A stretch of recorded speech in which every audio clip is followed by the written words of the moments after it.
Good evening, everybody. We're in a different setting right now. Tonight, we're going to be reading psychology. It's going to be a little different from the word. I'm going to just read a couple pages of this, and yeah, let's get to it.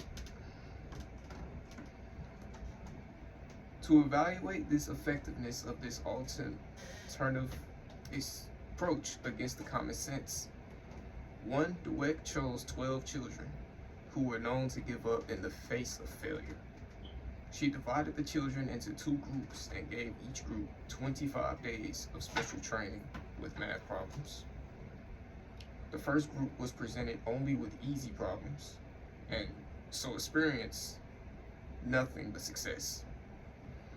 The second group was given a mixture of easy and difficult problems.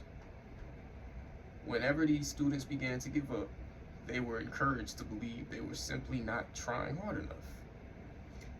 At the end of the training period, both groups were tested on new arithmetic problems.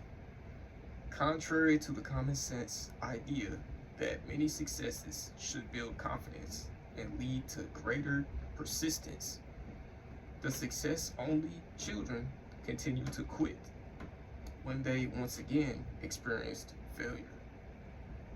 In contrast, the children who had been taught to attribute failure to insufficient effort persisted longer at the problems and performed much better than they had before.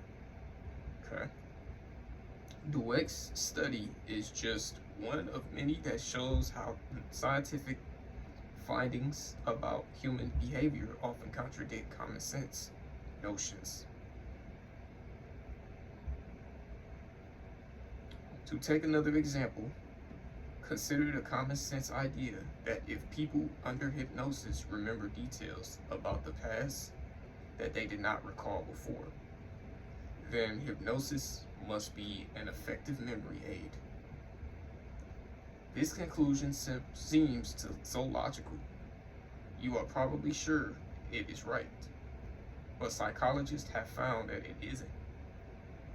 Scientific tests reveal that the memories of hypnotized people are often less accurate than those of people who are not hypnotized. Hypnotized people may report many new recollections that they did not report before. But sometimes they have just manufactured those recollections because they seem appropriate. Of course, hypnotized people may also retrieve correct information that they could not recall when not hypnotized. But most of this memory improvement can be explained by factors that have nothing to do with hypnosis per se. You will find out what these factors are when you read about hypnosis in chapter 5 of this book. The point for now is that scientific findings about hypnosis or any other aspect of behavior sometimes contradict our common sense views. Another common sense idea contradicted by scientific findings is the assumption that to eliminate discriminatory behavior toward ethnic minorities, we must first eliminate prejudiced attitudes toward them. The overwhelming majority of people accept this common sense view, yet psychologists have challenged it. In one experiment conducted many years ago, psychologist Richard Lapierre traveled around the United States with a Chinese couple, expecting to be denied service at hotels and restaurants because of the anti-Oriental attitudes prevalent at the time. But this was not what happened. In something like 10,000 miles of motor travel, Lapierre wrote, twice across the United States, up and down the Pacific coast, we met definite rejection just once from those once we must definite rejection just once from those asked to serve us. Lapierre followed up his travels by writing a letter to each of the 251 establishments he and his Chinese friends had visited, asking whether they would provide food or lodging to Orientals.